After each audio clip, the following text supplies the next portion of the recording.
Trumpet Daily with Stephen Flurry. People would ask me, knowing what you know now, do you wish like you had a third term? And I used to say, you know what, if I could make an arrangement where I had a stand-in, a front man or front woman, and they had an earpiece in, and I was just in my basement in my sweats looking through the stuff, and then I could sort of deliver the lines, but somebody else was doing all the talking and ceremony. Wow. I'd be fine with that because I found the work fascinating. Is it just me, or do they keep saying the quiet part out loud? There is Barack Obama talking about his third term right at the top of the news stack from Richard today. There's a Spectator piece. Here comes President Joe Obama. That's right. And this article points out how that really, Barack Obama has greater control of this fake administration that Joe Biden is setting up than he did even when he was president his first term, because of all that he did during his administration, putting all of those radical Marxist Democrats, bureaucrats, in positions of power, like the Spectator brings out. I mean, his gang is, the way he sees it, his gang is taking charge of Washington, D.C. He's coming back to power. And there he is last night with the comedian talking about a third term. Well, yeah, if I could be the puppet master, I'd go ahead and do it. And that, to be sure, is what he's planning on doing. We thank you for joining us on today's show, by the way. This is the Trumpet Daily Radio Show. And as per usual, we've got way too much content to cram within 1 hour of programming, but we'll do our best to get through as much as possible. The quiet part, and they're saying it out loud, just like Joe Biden a couple of weeks before the election. You remember it well. Clip 1. We have put together, I think, the most extensive and inclusive voter fraud organization in the history of American politics. He's certainly right about that. The most extensive and inclusive voter fraud organization in history. Joe Biden got, if we're to believe everything that we're seeing on the networks, everything that's being said, Joe Biden got 12 million more votes than Barack Obama. Even though he won something like 200 fewer counties, somehow, miraculously, he got 12 million more votes. The most in history. How much are you hearing even about that? President Trump, of course, is out there saying, 74, 75 million. I increased, by my 2016 tabulation, I increased it several million. He was aiming for 68 million. His campaign said that if we get to 68 million, we win, no problem. As it is, he got up to 74 million. And yet Joe Biden, 80 million votes. A fraud. A steal in broad daylight. And the more fraud there is, the more evidence of fraud that there is, the more the media say, there's no fraud. There's no evidence. This is not a scandal at all. I got a laugh out of the Goldberg report. I don't know if it was from today or a few days ago. But it says here, President-elect Joe Biden has vaulted into a surprising early lead in voting for the 2021 candidates for the Baseball Hall of Fame. Did you know this? It says with about 10% of all the ballots in, Biden leads early favorites, including former Yankees Gary Sheffield, Nick Swisher, Roger Clemens, and on it goes. And then listen to this. This is obviously satire, but it's funny because it mirrors the truth. It says, despite never having played Major League Baseball, the president-elect's name appears on every ballot over the past decade. When asked about this, Biden campaign press secretary Bubba Bernstein stated, there's no evidence of voter fraud by or on behalf of the Biden campaign. The president-elect's baseball record is at Archmere Academy speaks for itself. There's no evidence of voter fraud here. When it's so obvious. It's so obvious. And yet, the corrupt media, Democrat media complex continues to blot out the truth, to blot out the evidence. They had nothing to say about the hearing in Arizona yesterday. Rudy Giuliani was there. All these witnesses. The president phoned in again. Did you get the highlights? Did you get the rundown? What are we left with now? Maybe the Epic Times, a few other sites, Newsmax, I suppose. What sites are left that actually report on what is happening in court, in these state legislatures, within the Trump campaign? We learned yesterday, well, there was an email sent out, evidently, in Maricopa County. This is according to the witnesses that were testifying there yesterday. This email instructed poll workers to distribute Sharpies. You probably saw a little bit about that when the election was going on. But this is what, I guess, makes some of the ballots hard to read. So they were just, and again, the email doesn't say why necessarily, but the fact that they sent this out is very unusual. And someone that stepped forward to speak up says that, yeah, I didn't understand it. And then it just so happens that it makes these ballots harder to read. There were allegations that the voting machines were connected to the internet. Now, you hear from the spokespeople of these companies, and again, most of them have gone missing. You don't see them out in public. There was just the one Dominion operative, the Rhino, that a little over a week ago came out and said in a 8-minute interview, nothing wrong here. Everything was perfect. And anyone that would say otherwise is a conspiracy theorist. But on their websites, all of them have said, look, one of the reasons why this is so secure is that none of the machines are hooked up to the internet. And now you've got these witnesses, not just in Arizona, in Michigan too. Well, yeah, actually, they were hooked up to the internet. Oh, really?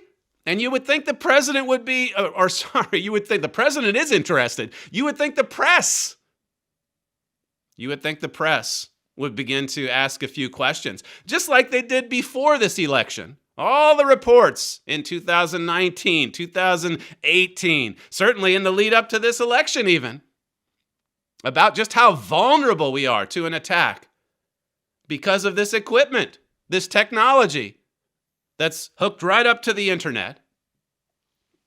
There were other witnesses yesterday that talked about those that had just moved to the state. They had 2 addresses and that they were able to vote.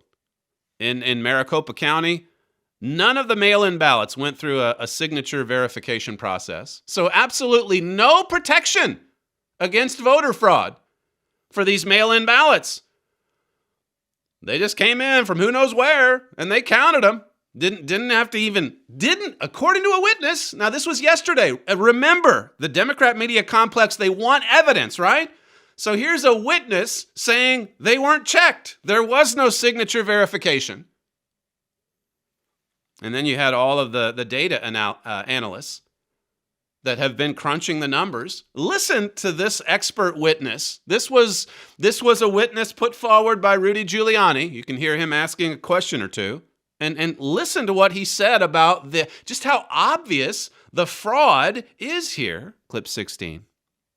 What is your opinion as to the validity of the numbers that were certified today by the Secretary of State and the governor about this election? If I was an executive at a publicly traded company, I would never sign that because I risk jail time and having all my money taken from me in lawsuits. So to answer your question, I would never, ever have certified. I'd rather resign than have certified those results. Professional opinion is that the numbers are fraudulent. I believe they're fraudulent based on the data. And my sister asked me a simple question this morning. She goes, how sure are you? And my sister's a pretty stubborn person like me. And I said, I'd be willing to put my life on it. There's an expert, a data analyst, who said he'd be willing to bet his life on the fact that this was fraudulent.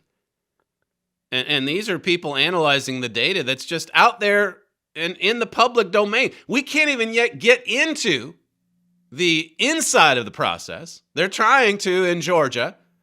They're evidently going to do some of that today in Nevada. You don't hear about this on the news. I know it. That's why we have to cover it. It's completely blacked out. But even from what's available, readily available to the general public, look at all of the evidence. If only we had an honest media. Think about how much more evidence there would be. Yesterday we went through that Spectator piece about all of the statistical anomalies. This was Jesse Waters last night on his Fox program. Again, having no doubt just read that article, here he is summarizing all of these statistical anomalies. Clip 6. If this was a clean election, then Joe Biden ran the greatest campaign in presidential history because he shattered decades of records, over a century of records and trends in this election. And the media is not even curious about it. I mean, how do you have a down ballot wave on one hand and then the opposite wave on the top of the ticket? That hasn't happened for 120 years. You're saying the guy that got more votes than any other person in U.S. history doesn't have coattails? Or Donald Trump, the incumbent, actually got more votes in his reelection race and ended up losing? That hasn't happened in 150 years. That Joe Biden lost 17 out of the 18 bellwethers. That Joe Biden won less counties than Hillary, 200 less counties than Barack Obama, and still came out ahead.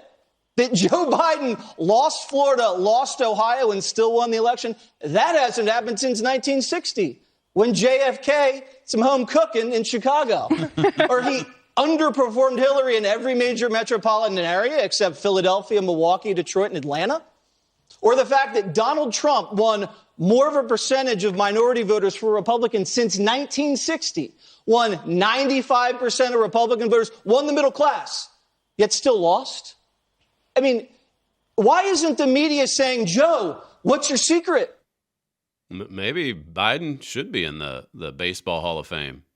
What a miracle. This is an incredible story.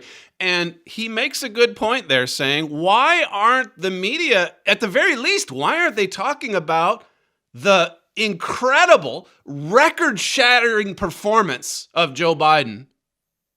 80 million votes, 12 million more than Barack Obama at his very best. He went on to say that they're not talking about the record-shattering performance. They're not even talking about Biden's victory. All that they're saying is that Donald Trump lost. That's all the reporting that you're going to get. He lost. He lost. Why is he contesting it? Why does he continue with the misinformation? Why is he continuing with these lawsuits? They're not talking about this supposed historic defeat, or victory, I should say. They're not talking about this record-shattering victory of Biden because they know it was a fraud, and they just want us to move on from it. The whole point of this was to get Donald Trump out of the White House. That is the mission. The mission is accomplished. And there you have Barack Obama on TV last night saying, people have asked me about a third term. And yeah, I think, if I could get down in the basement and just operate in my sweats, I think I'd actually kind of like it. Yeah. I'd like to be pulling the strings. And people don't think anything of it. Barack Obama could say anything he wants in public, in private, and nothing would shock his sycophants in the media. Nothing. Well, I have a clip later if we have time. He's talking about, with a reporter, he's talking about just how outdated the Constitution is, and well, we need to do this and add these states and get rid of this and all of this stuff that just shatters precedent, shatters the Constitution, and the reporters, they love it. They just love it. Meanwhile, Donald Trump, who sees the fraud in plain daylight and is going to the courts to try to solve this, expose this, he's the one. Again, he's the one they're still attacking. That's the storyline. It's not that Joe Biden pulled off this miraculous victory, this miraculous comeback. It's that Donald Trump lost, and so we just want him to leave. It's like President Trump said Sunday, I believe it was. I played the clip yesterday about all of this scandalous criminality. And he said that the press believes that if it's not covered or if it's ignored, there's no scandal there. So they don't report on it. They don't report on the Arizona hearing. Sidney Powell's two complaints filed Wednesday night, right before Thanksgiving. We got on the show Friday and talked about it. Did you hear anything about it on Thanksgiving or on Friday if you weren't listening to this show? And then now, I mean, that's like ancient history. Oh, that filing from almost a week ago? There's another one that's been appealed to, I believe, the 11th Circuit. And there's all the cases filed in Michigan as well. And then that case, that fascinating case regarding, I think it's Act 77 in Pennsylvania, how that could kick up to the Supreme Court. We'll see. But have you heard anything on this? Evidence, you see. Evidence is everywhere. And yet, you hear none of it. You hear none of it. This judge in Pennsylvania, by the way, this was from Friday night, or sometime during the day Friday, and then I think the Pennsylvania Supreme Court weighed in on Saturday. But anyway, this judge, Patricia McCullough, on Friday, she's the one that ordered the Pennsylvania election officials to not certify. She gave this order and then basically said this was a suit not even filed by the Trump campaign, but just by some American citizens who said that this Act 77, was unconstitutional. This was how the voting rules were changed before the election. And it went through the Pennsylvania Constitution, this complaint does, and it says, look, the Constitution very clearly says that if you're going to make changes in the election process, it has to be done just like this. It has to be just so. And the people have to have a say, and the people have to have a vote, and then it needs to go through the state legislature. Here it was just, well, I think it might have went through the state legislature, but it was tacked on to another bill. So it was just ramrodded right on through, supported by the Supreme Court. But here's this Judge McCullough, who said in her complaint, in her decision, her statement on Friday, it was, petitioners appear to have established a likelihood to succeed on the merits because petitioners have asserted the Constitution does not provide a mechanism for the legislature to allow for expansion of absentee voting without a constitutional amendment. To do this, you've got to amend the Constitution, the state Constitution. And so here is a judge saying, look, I feel like there's a likelihood that they'll succeed on the merits. Did you hear about this in the news? Did Fox News cover this? Did CNN get into this? Well, the Pennsylvania Supreme Court, they ruled a day later saying that, well, we've got to reject this case because, you're too late. Essentially, that's what they said. You're too late. They didn't get into the constitutional issues, or they didn't get into the fact that they disregarded the Constitution. They just said it's too late. And we'll see what happens with the Supreme Court. The Supreme Court, I'm talking about the federal Supreme Court. They rarely get involved if it's involving a state statute, but I believe Mark Levin was explaining this last night.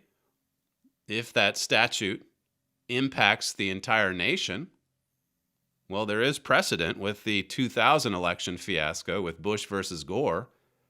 There is precedent for the Supreme Court to intervene.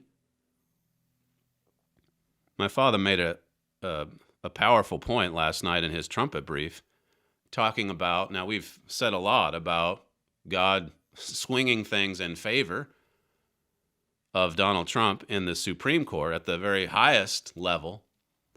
But he made the point last night that as you see some of these cases being rejected or dismissed, all of this voter fraud, this massive voter fraud, that's so obvious to see. He made the point that this is not only exposing the fraud of the election, but it's exposing the corruption in the legal system as well. So many of these judges are themselves just Democrat hacks. That's certainly the case with 5 of them on the Pennsylvania Supreme Court. And my father took you through Micah, the 3rd chapter, well, quite a few verses from the book of Micah. But Micah 3 and verse 1, in particular, where it says, is it not for you to know judgment? I mean, shouldn't there be just judgment if there was fraud, if there was criminality, if there was lying? I mean, if people are trying, like they're doing down in Georgia, if they're trying to scrub these servers, and if you haven't noticed, the Democrats are quite good at that. Hillary Clinton did it back a few years ago. But if they're trying to purge the systems now and hit the reset, well, we got to get ready for the Senate campaign coming up in January. There's this rush to certify, this rush to get it over and done with, this rush in the case of some of the machines to keep them from being examined. It says here, almost all these suits are being thrown out. This is my father's trumpet brief. Media sources are accepting this at face value as proof that the claims of fraud are baseless. So the judge on Friday, she says, I think these people have a point. I think it's going to win in court. And then very quickly, here comes the Pennsylvania Supreme Court, all of the Democrat hacks that say, no, it's going to be dismissed. It's got to be dismissed. You're too late.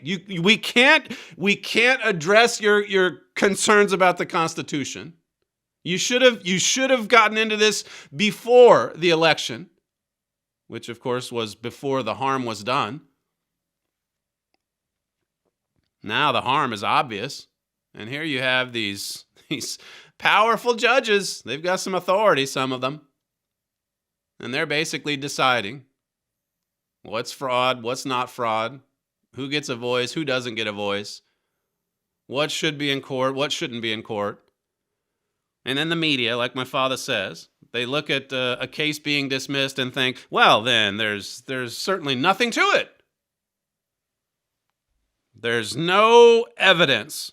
Listen to Martha McCallum. She's on Fox News, and Laura Trump is, she just has the position of, I think Donald Trump is still going to win this. And then listen to the reaction. Again, this is Fox News, clip 5. Well, look, I still think that the president will get 4 more years in office. I think it'll be the next 4 years because this thing is far from over. Laura, you just had certifications today in Arizona, in Georgia, in Wisconsin. You heard Geraldo moments ago say, it's time to accept the outcome of this. What are you seeing or hearing out there that he is not? Well, that's why I'm having a little trouble with my earplugs here, but that's Martha McCallum interjecting there saying, look, you've heard the reporting. You've heard what Geraldo said. How can this continue? How can this continue? You know, and Sam brought this up earlier this morning. You heard it from her there, Laura Trump, and you heard it in the hearing yesterday with in Arizona with Jenna Ellis, Rudy Giuliani, and then President Trump when he called in. And all of these people, they're coming under such an intense attack, and yet you listen to Trump's campaign, and they all hold their composure. They're carrying on, and I'll get to a few of the clips from what the president said a little bit later. But here, all of these others are screaming, and not just Democrats. Like I said, it's hard to find any coverage at all of the actual content that's in these court filings, these complaints. And then you don't hear about the hearing last Wednesday in Pennsylvania, yesterday in Arizona. All of these articles that have analyzed the data. Matt Brainerd, the clip I played for you earlier, that other fella from Arizona, said he'd bet his life on it. Do you have that Spectator piece I read to you yesterday? Are there news media types that are out there saying, look, we should probably look into these numbers? Or are they just all with one accord saying, hey, Joe Biden is in the Baseball Hall of Fame? Oh, yes. Been on the ballot for 10 years. It's a joke. It's an absolute joke. No interest whatsoever. Listen to this from the editorial board at the National Review. The National Review, supposed to be conservative, right? It says, Trump's most reprehensible tactic has been to attempt somewhat shamefacedly to get local Republican officials to block the certification of votes in state legislatures to appoint Trump electors in a clear violation of the public will. Well, this is clearly a violation of the public will.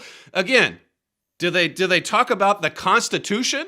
Do they talk about the law? Do they talk about what's legal, what's not legal? No, it's just the public will. The public say he's got to go. So that's probably his most reprehensible tactic. The fact that he would actually fight this. This is the National Review. It says this has gone nowhere thanks to the honesty and sense of duty of most of the Republicans involved, but it's a profoundly undemocratic move that we hope no losing presidential candidate ever even thinks of again. The National Review says, what America has long expected is that losing candidates swallow those feelings and at least pretend to be gracious. If Trump's not capable of it, he should at least stop waging war on the outcome. It's pretty strong condemnation for the president. Now, you'd have to search long and hard through the archives of National Review to find anything that strong against anything Barack Obama did or said. That's right. They reserve their strongest condemnations for Donald J. Trump. Even these so-called conservative sites. I mentioned the clip from Obama. I think this is from last week. He's sitting down with a reporter that basically says we need to ditch the Constitution. And there's Obama nodding along. The puppet master nodding along. Yeah, it's just a nice casual discussion about doing away with the supreme law of the land. Listen to the question followed up. The question, in case you can't hear it, this reporter says, it feels like we're catering to white racists all the time. It feels like we're catering to white racists. That's the way this reporter thinks. And then listen to Barack Obama's response, clip 3. Damn, it feels like we're catering to white racists all the time. So I wonder how different would the Dem strategy be if we lived in a one-man, one-vote society with no electoral college? Well, I think that would help. I mean, look, let's take a simple example like the Senate. So Wyoming, which has about 500,000 people, has the same number of senators as California with 33 million people, right? So what that means is that the U.S. Senate basically is hugely skewed towards some of these lower population, more rural, much wider states than the big coastal states. Our democracy is imperfect. Changing that is going to take a lot of effort. Oh, and then the media, you could just see them all collectively yawning. No big deal. No, nothing controversial there. Let's do away with the Electoral College. And then for his part, Barack Obama chiming in saying, well, it is true. It is true. Those that much wider with a T, that much wider state of Wyoming, how could they get 2 senators? And California only gets 2 as well. I mean, we don't need states' rights. Let's just have a direct democracy. Forget about what those old founders had to say. Forget about the way that they set it up so that there would be states' rights, and so that you did have mechanisms in place in case there was widespread voter fraud. The state legislatures and Congress could protect you from that. It's all there in the founding documents. You see now just how much wisdom the founders had. These types just want an out-of-control runaway freight train, basically. Bring down the system. And yet they can go on and on talking about bringing down the system, undermining the supreme law of the land, and nothing about it would ever be viewed as controversial on 60 Minutes. That is for sure. That's for sure. My father says the left doesn't want opposition. They want tyranny. That's because they're following Satan the devil, who has a stranglehold on them. They want tyranny. They want to impose their will on the populace. They want power. They're willing to do anything to get power. They want the fake president-elect in there. And then they want 2 more victories in Georgia, the Georgia Senate. And then they can start carrying out Barack Obama's vision. Part of it you heard just a moment ago. And others at times have opened their mouths and said the quiet part. Chuck Schumer did recently, clip 4. Now we take Georgia, and then we change the world. Yeah!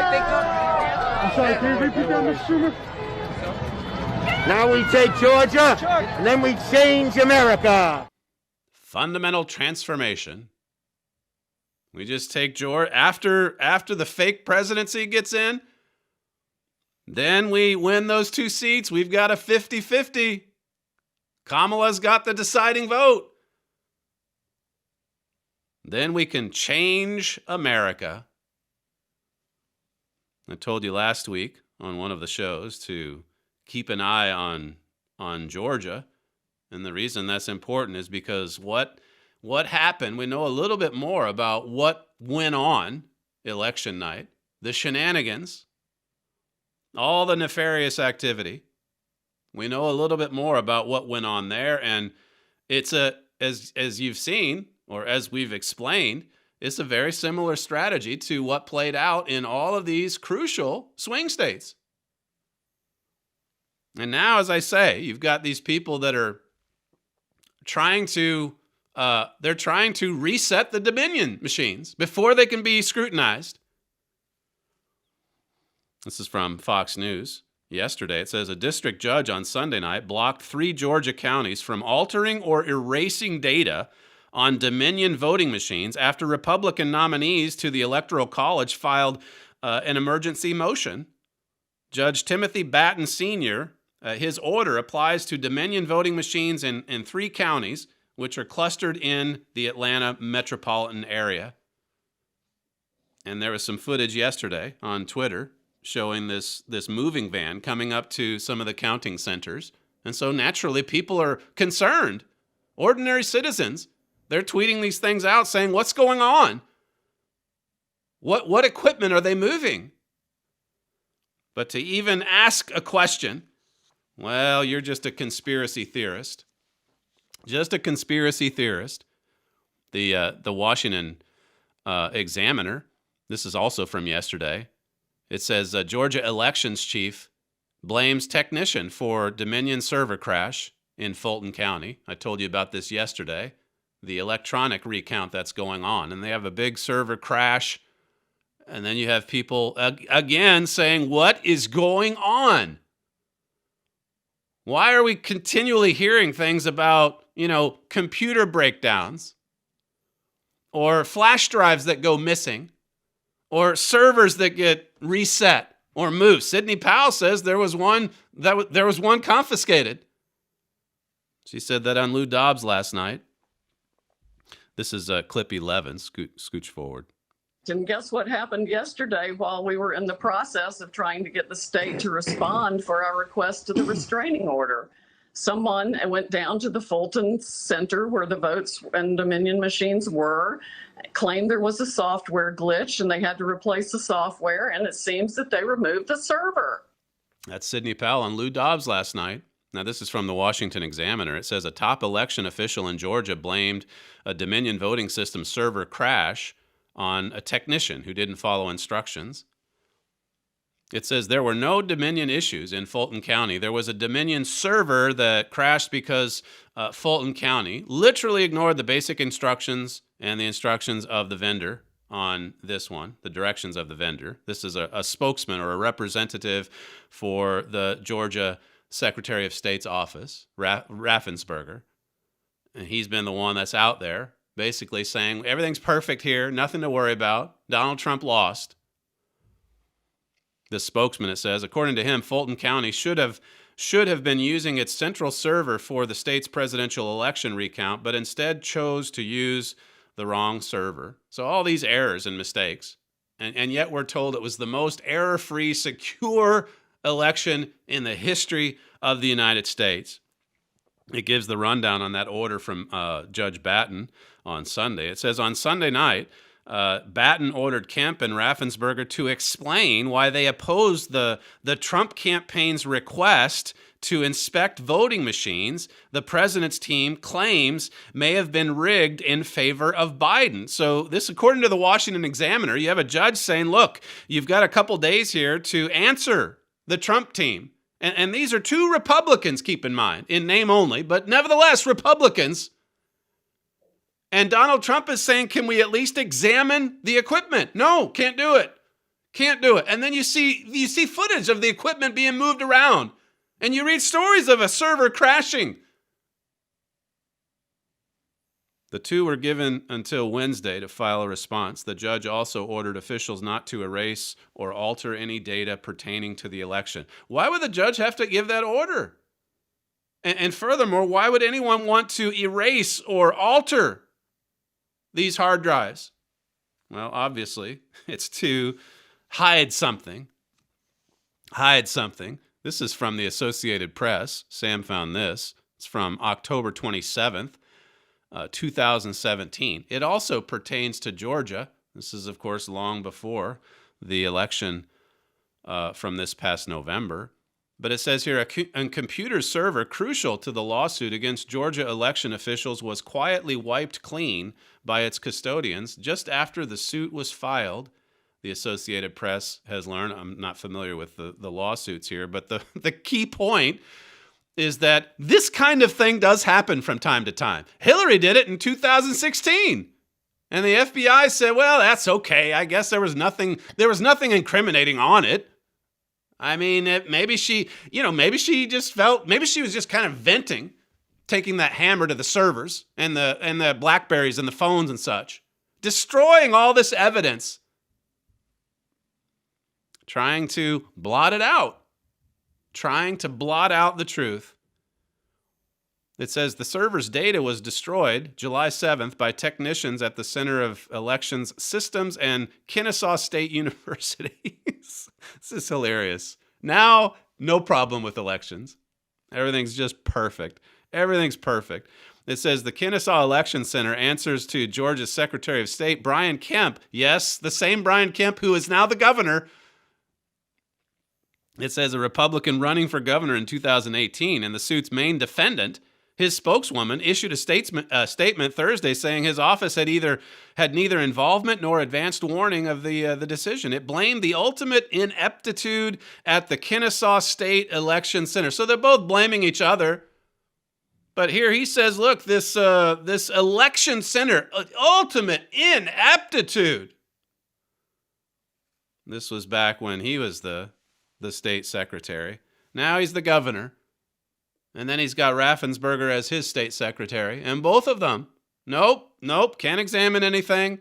Nope, can't match the signatures. No, now we've got to certify. We've got to go forward. Everything's legit here. Listen to the Georgia State Secretary.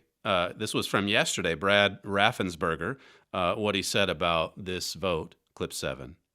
There are those who are exploiting the emotions of many Trump supporters with fantastic claims, half-truths, misinformation, and frankly, they are misleading the president as well, apparently. So the president's being misled. Anybody that would question this is just a conspiracy theorist.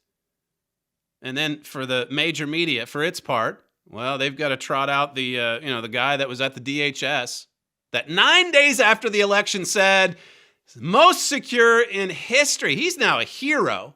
Okay, President Trump fired him and said, what are you talking about? There's fraud everywhere. But he's a hero.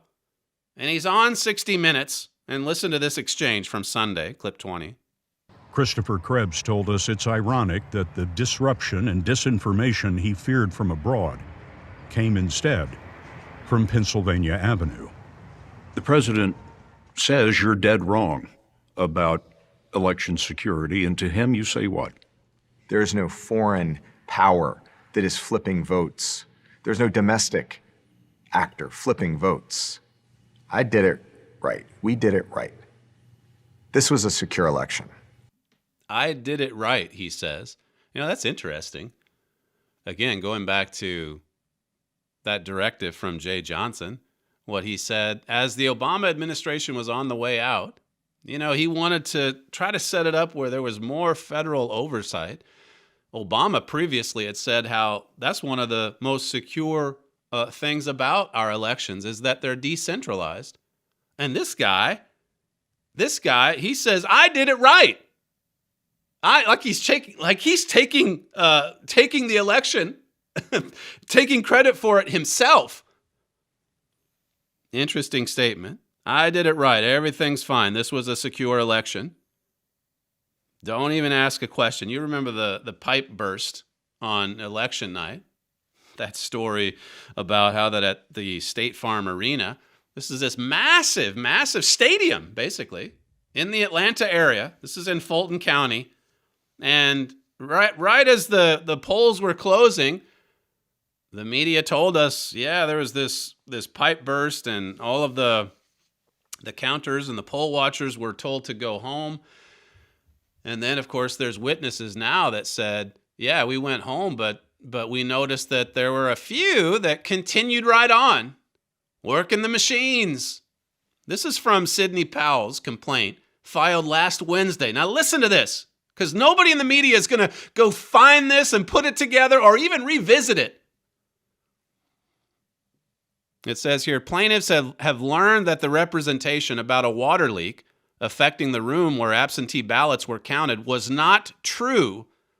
The only water leak that needed repairs at the State Farm Arena from November 3rd to November 5th was a toilet overflow that occurred earlier on November 3rd. It had nothing to do with the room, with ballot counting, but the false water break representation led to everyone being sent home. She has that in quotes.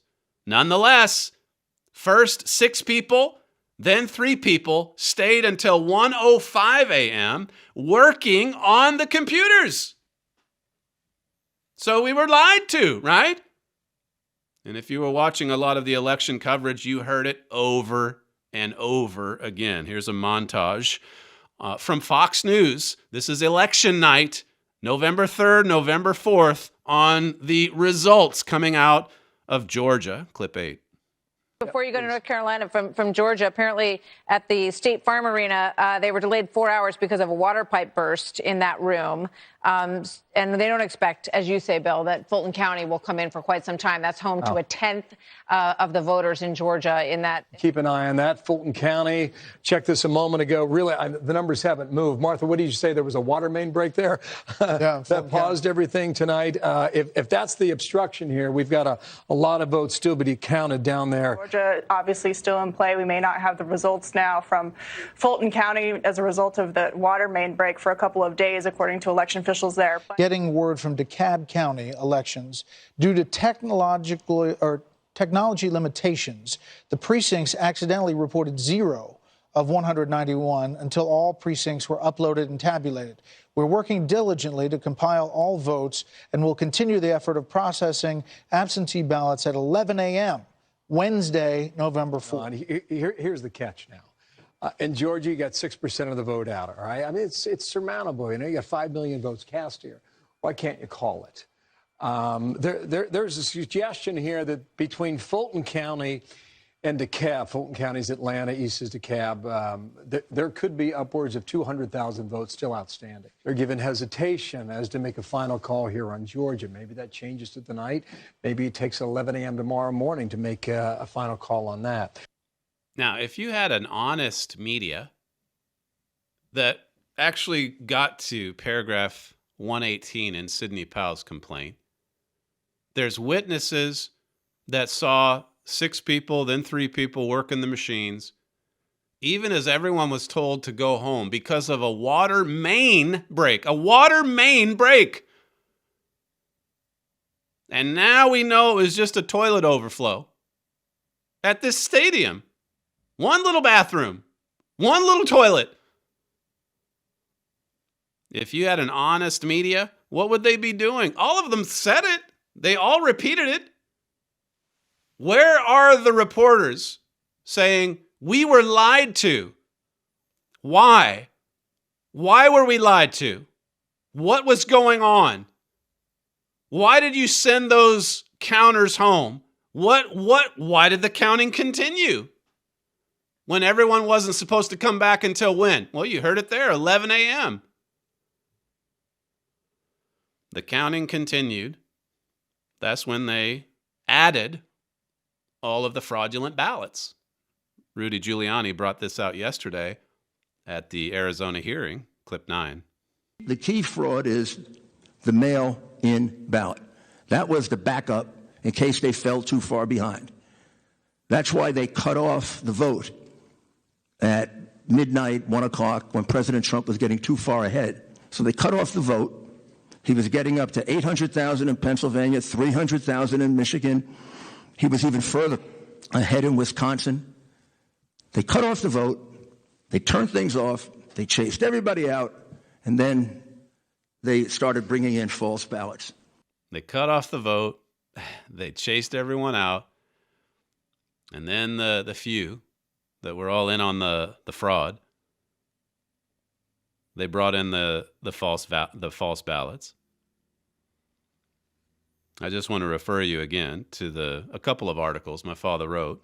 Last night's the Bible reveals America's courts are corrupt. That's at the trumpet.com website. And you might also just dig out the Micah booklet from off the shelf as well. It's been a while since I've read that one. But that's where it talks about so much injustice. And then, of course, the article that we're promoting right now, why Donald Trump will remain the U.S. president. God says that this is to be exposed. This is to be exposed. Sidney Powell made this point last night on Lou Dobbs, clip 10. It's just pouring out more by the day. People are coming forward with different bits and pieces of the puzzle. Different states shaved different amounts of votes, or the system was set up to shave and flip different votes in different states. Some people were targeted as individual candidates. It's really the most massive and historical, egregious fraud the world has ever seen. There's evidence of it everywhere. Whether it's these complaints that have been filed, these hearings that are being ignored, these affidavits that are being signed. There's evidence everywhere. If you only had a press or a media willing to do a little bit of work, President Trump in his statement yesterday at that Arizona hearing, he talked about how much easier it would be for him to just go ahead and give up and to start planning for 2024. Everybody's telling him to do it. The National Review's saying do it. All of his supporters, even in the media, are telling him to do it. Just throw in the towel. Just call it quits. Here's what he said about that yesterday, clip 13. And I just say that I want to thank you. We're going to win this thing. We're not giving up ever. We will never give up. There's never been anything like this. We're not going to give up ever, he said there. We're going to win this thing. And this is what infuriates his opponents in the Democrat and Republican Party, because he won't stop fighting.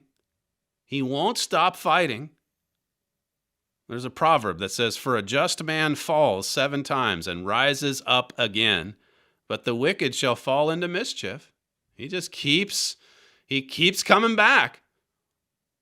Now, I didn't quote that to say that he's this just and perfect leader by any means, but he is a fighter. He will not give up. He continued to say this, clip 14. This shows you how arrogant the Democrats and others were in taking away and stealing an election, because that's what they've tried to do, is steal it. And the easy route for me, with everyone saying, "Oh, just focus on 2024, sir. Focus on 2024." I said, no. I have to focus on 2 weeks ago, because this is the greatest scam ever perpetrated upon our country. This is the big one. And we went through plenty. We went through the phony Russia, and the phony impeachment and all of the different things. That's President Trump yesterday at the Arizona hearing, saying how much easier it would be to just give up. It's always easy to give up and surrender. But he won't do it. And his lawyers won't do it. And they're asking others in the Republican Party to make a stand as well. Listen to this yesterday from Rudy Giuliani, clip 15. And I'm going to ask you to fight. And I'm going to ask you to try to implore the other members of your legislature to stand up to this. Do not be bullied. Do not be frightened. Your political career is worth losing if you can save the right to vote in America. In fact, I may get you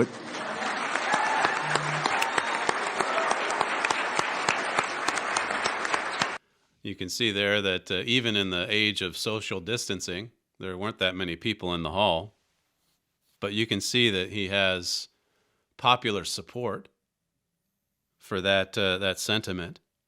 Your political career is worth losing if you can save the right to vote in America. Or we could shorten it some and say, your political career is worth losing if you can save America. If you can join with us and go on the offensive. Fight for the truth. Expose this corruption. It's not easy. It's never easy to go on the offensive. My father writes about this in Offensive Warfare. If going on the offensive is 3 or 4 times harder, you need to be wholehearted, or you're going to get out on the battlefield and begin to hesitate, and you're going to get slaughtered physically and spiritually. There's a verse in 2 Timothy 2 that talks about enduring hardness. It is hard to fight, if you'll bear with me as I just draw a spiritual parallel from this. It's hard. It's always hard to fight and to go on the offensive. But to paraphrase what you just heard from that attorney, it's worth taking some risks in order to fight for God, in order to bring salvation to mankind. God calls his people saviors, co-saviors in Obadiah. What a calling we have, and we're going to need to be fearless, and we're going to need to be courageous to fight for God. You're listening to Stephen Flurry, and this is the Trumpet Daily Radio Show. If you'd like to email the program, send comments to td@kpcg.fm. Thank you for joining us today, and we'll see you tomorrow.